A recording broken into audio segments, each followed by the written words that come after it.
એક વાત કહું, ક્યારે તમને લાગ્યું કે તમે કોઈના માટે એક ઓપ્શન છો? જેને તમે દિલથી પહેલી પ્રાયોરિટી આપી હોય, જેને તમે દિલથી પ્રેમ કર્યો હોય, એ જ માણસ તમને એક વિકલ્પની જેમ રાખે તો દુઃખ તો થાય ને. જેનું હંમેશા સારું વિચાર્યું હોય, અરે પોતાના પહેલાં ભગવાન પાસે એની ખુશી માંગી હોય, અને એ જ માણસ તમને આમ સાવ ઇગ્નોર કરે તો દુઃખ તો થાય ને.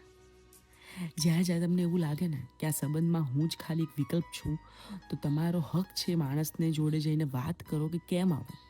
કદાચ એમ કહેશે કે ના ના એવું નથી, તું જ મારી પહેલી પ્રાયોરિટી છે. તો પૂછો એને કે મને ફીલ કેમ નથી થતું, મને કેમ એવું લાગે છે કે આપણા સંબંધમાં હું જ ખાલી એફર્ટ્સ નાખું છું, ખાલી મારે જ વાત કરવી છે, ખાલી મને જ તારી જોડે ગમે છે. આટલું કીધા પછી પણ જો ઓકે ના થાય ને, તો હજી 2 વાર વાત કરો. પણ પછી એક ટાઈમ આવે કે કોઈના જીવનમાં એક વિકલ્પ બનીને રહેવું એના કરતાં જોડે ના રહેવું ને એ વધારે સારું. કારણ કે આવા સંબંધમાં આપણે જેટલા જોડાયેલા રહીશું ને એટલું દુઃખ આપણને જ થાય છે. અમુક વાર એ વ્યક્તિ આપણી સહનશીલતાની રાહ જોઈ રહ્યો હોય કે ક્યાં સુધી આપણે સહન કરી શકીએ છીએ, અને કદાચ બની શકે વ્યક્તિ આપણી એક્ઝિટ થવાની પણ રાહ જોઈ રહ્યું હોય.